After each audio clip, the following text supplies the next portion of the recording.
Então voltamos com a nossa série maravilhosa desse canal a respeito dos 10 mandamentos. E tirem as crianças aí da frente do computador, porque nós vamos falar de morte. Exatamente, hoje tem sangue. Não matarás. Exatamente.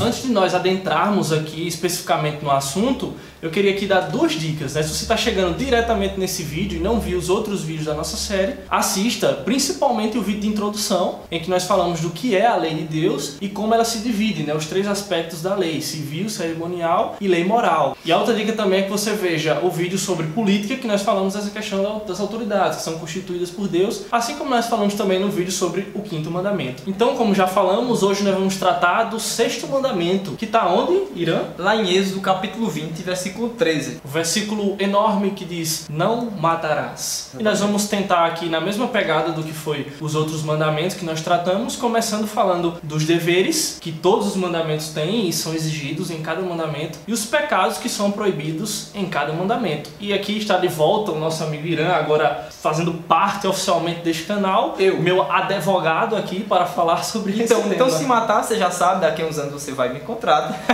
Não mata não, brincadeira, só se for o jeito mesmo.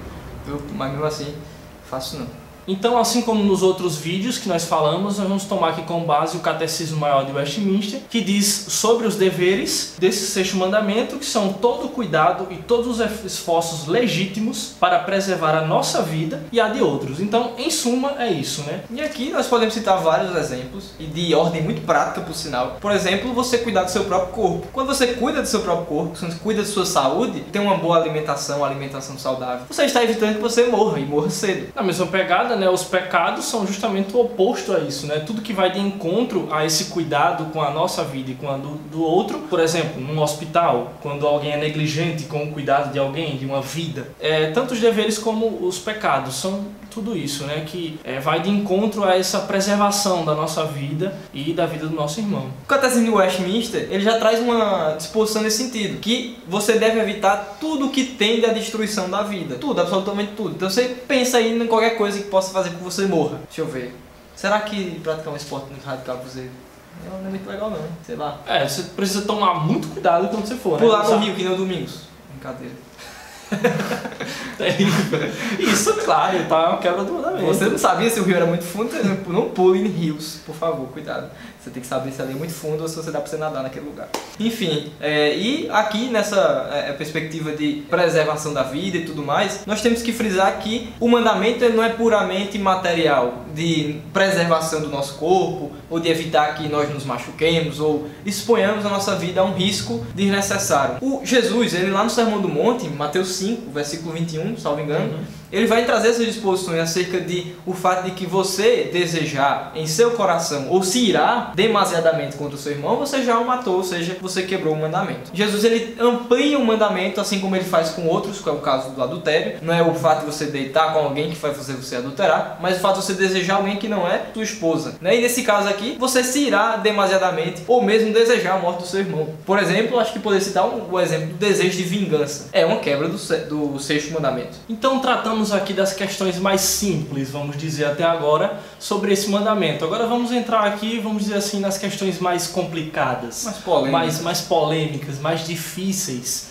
Será que este mandamento então condena questões que são muito debatidas hoje em dia, como guerras, pena de morte e coisas desse tipo? Nós vemos claramente em diversas passagens do Antigo Testamento, guerras que foram ordenadas pelo próprio Deus, né? Nações inimigas de Israel que lutavam, que guerreavam, e Deus ordenava: ó, entrem lá, matem todos, não deixem ninguém vivo. Não deixe nada sobrar. Conquistem a terra e tal que Deus deu, e por aí vai. Um exemplo bem conhecido e claro disso é Josué. E no capítulo 6, no verso 2, nós vemos essa declaração: então disse o Senhor a Josué: olha, entreguei na tua mão Jericó, o seu rei e os seus valentes. Vós, pois, todos os homens de guerra, rodeareis a cidade, cercando-a uma vez. Assim fareis por 6 dias. E aí continua o texto, aquele texto famoso da guerra lá em Josué, que tem a musiquinha, né? Vem com Josué lutar em Jericó, Jericó, Jericó. São nos ganhar a vida assim, nós estaremos perdidos. Verdade.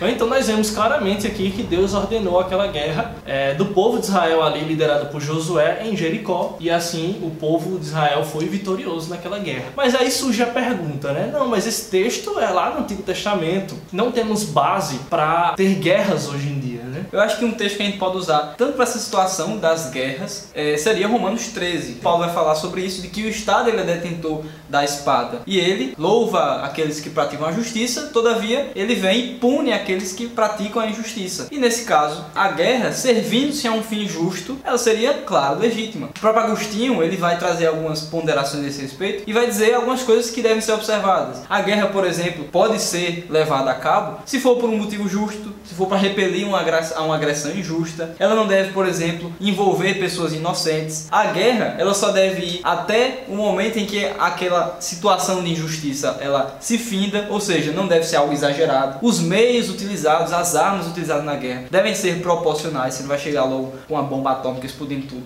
Nagasaki, né? Mais ou menos por aí. Não é muito por aí. Seguindo alguns princípios de justiça e de busca pelo bem social, de busca pela proteção da própria sociedade, a guerra ela é sim legítima. E o motivo lá também muitas vezes era o mesmo. Era de fazer com que o povo de Deus conquistasse a terra, ali pudesse se fixar. E existiam Deus, propósitos específicos, né? Sim. Deus não mandava sair matando por aí todos os povos, né? Não era um tipo de MST, sair com a espada destruindo tudo que não era assim não. Deus tinha seus propósitos e da mesma forma hoje o Estado, o governo, na função de trazer o bem a todos, ele deve sim, se necessário, declarar uma guerra. Então nós vemos claramente que o não matarás ali, como o próprio significado da palavra ali matarás, que ficaria bem melhor traduzido por assassinar, né? Um assassinato premeditado, mas não se encaixa na questão da guerra, que vai sim haver mortes, né? O povo de Israel ia lá na guerra, claro, obviamente, e matavam pessoas, né? Mas o mandamento não se encaixa aí nessa questão. Porque é uma exceção, é um motivo justo nesse caso, né? A morte não seria muito considerada, mas sim o fim, o porquê de você matar, né? E nós acabamos que por bater na pena de morte. E aí, como é que fica a pena de morte diante do fato de que Deus disse, não matarás? E um texto interessante, pessoal, que pode explicar muito bem essa questão, tá lá em Gênesis capítulo 9, do versículo 5 ao versículo 6, e diz: a todo que derramar sangue, tanto homem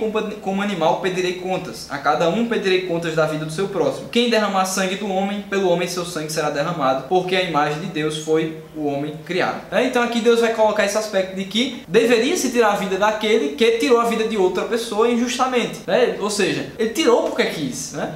E aqui nós podemos utilizar os exemplos aqui no caso sob a égide da lei mosaica, né? Não era em todo caso que as pessoas eram mortas, uma hipótese que não comportava a exceção no sentido de que a pena não poderia ser substituída. Não tinha uma pena alternativa, né? Não tinha uma outra forma de punir a pessoa, era exatamente o homicídio premeditado, ou seja, o sujeito foi lá e matou outro porque quis, e acabou. Essa pessoa, naquele período, deveria ser morta, e não existia uma outra exceção para ela. Isso é um aspecto de justiça, vida se pagando com vida, nesse caso. Isso se dá exatamente por esse texto que eu disse, que eu li aqui. Porque a imagem de Deus foi o homem criado. Isso é uma proteção à própria imagem de Deus, porque quando você mata o outro, você está tentando contra a imagem de Deus. No Antigo Testamento, isso é claro, era possível, Deus tinha determinado em sua lei, mas hoje, como é que fica? Não podemos aplicar, claramente não podemos aplicar de forma direta todo o aspecto da lei civil à nossa sociedade, né, como um todo. Porque nós sabemos o Estado teocrático de Israel, né, que haviam não só incluído como aquilo que nós entendemos como crime, como o Irã já citou, que é o homicídio, mas também pecados, né, homossexualidade, bestialidade, adultério, coisas que na nossa sociedade não são crimes, né, mas são pecados. Ou seja, o Estado teocrático de Israel era a igreja. E hoje em dia eu posso até estar enganado, o Irã até pode discordar de mim, mas como igreja, nós quando há alguém em pecados, nesses pecados que são citados aí, que a gente citou e que às vezes até podia ser aplicado a pena capital, a pena de morte, ele tem uma morte, assim, por exemplo, ele é expulso da igreja, né? Ele sai da igreja. Então, nesse sentido de que Israel era a igreja e hoje em dia a igreja, dentro do contexto eclesiástico, o pecado, aquele que permanece no pecado sem se arrepender, ele é tirado do meio do corpo de Cristo, né? Da igreja. Considerando o fato de que hoje não existe mais essa união ou junção entre Estado e igreja, né? Hoje nós vivemos em algo apartado. Igreja é uma coisa, Estado é outra, diferente daquele período em que Israel, igreja, pecado, crime, tudo isso se confundia. Não é a mesma coisa. exemplo de que hoje ainda a pena de morte poderia ser viável. Nós não estamos aqui dizendo que no Brasil nós devemos aplicar e ponto final e acabou o papo. Não é isso. Mas que seria possível, né? O próprio texto que eu usei para dizer que o Estado protege a sociedade, ele está ali para garantir a justiça no meio dela, nós podemos usar aqui, que é Romanos 13. O Estado é detentor da espada. Ele poderá, caso necessário, tirar a vida de outra pessoa. Isso para garantir o bem-estar de toda a sociedade, certo? Então, seria possível sim, de acordo com essa autoridade dada por Deus ao Estado, né? Um outro caso que a gente pode tratar aqui é a questão da legítima defesa. Agora em Êxodo, no capítulo 22, no verso 2. Se um ladrão for achado arrombando uma casa e sendo ferido morrer, quem o feriu não será culpado de sangue. Então nós vemos claramente aqui na escritura, né? Se um ladrão pular aí na minha casa e eu for defender a minha propriedade, ou até mesmo trazendo aqui para defender a minha família, né? A minha esposa e tal, ou alguém na rua sendo atacado, ou ver que aquela pessoa vai ser ferida, vai morrer, eu posso sim, em legítima defesa, minha defesa, como em defesa de um terceiro, né? Eu posso fazer isso, porque é praticamente como se o próprio ladrão, aquele que vem para tentar matar ou encontra a vida de alguém, ele próprio decretou a sua morte, né? Ele vai estar correndo o risco de morrer. Então, sim, pela escritura é legítimo você matar alguém em defesa própria. Na verdade, eu diria que não apenas legítimo, mas é um dever seu. Ainda outro exemplo, falando disso, nós podemos citar aqui a tão polêmica eutanásia, né? Que é quando uma pessoa ali em estado terminal, em doença grave, escolhe morrer, ou a própria família, né? Num estado de coma, decide desligar as máquinas e aí cessar a vida daquele paciente. E aí nós entendemos que isso, nesse caso, sim, estaria quebrando esse mandamento, porque, primeiramente, Deus, ele decide, né, o dia da morte do cidadão. Deus é o dono da vida e da morte, e entendemos isso porque Deus também pode mudar aquele quadro milagrosamente, curando aquela pessoa. A eutanásia até tem questões mais complicadas, mais complexas, o debate é profundo, mas falando por cima, nessa questão ativa da própria pessoa escolher, se encaixa num pecado que está tão claramente descrito na escritura como o suicídio, né? O suicídio é pecado, e a Bíblia fala que os suicidas não herdarão o reino de Deus, mas isso é um assunto para um outro vídeo. Será que o suicídio tem perdão para o suicida?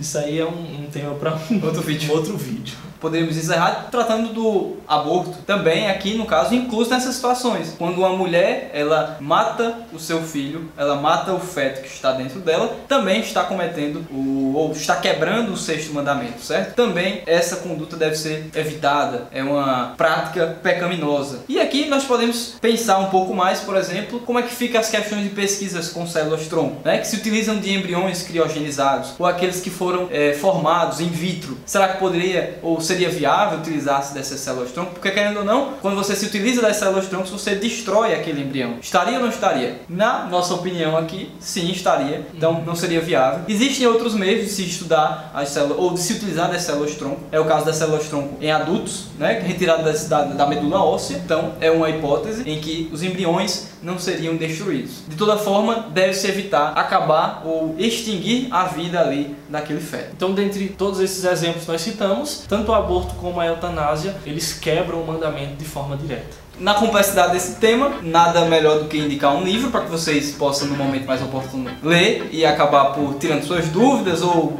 pegando mais dúvida para a cabeça. Normalmente acontece isso também, né? Mas um livro bem esclarecedor, esse aqui, O Cristão e as Questões Éticas da Atualidade, do Walter C. Kaiser, que tem nome de cerveja no nome dele. Conselho, leia esse livro, compre, da Vida Nova, paga nós, mentira. Então aí.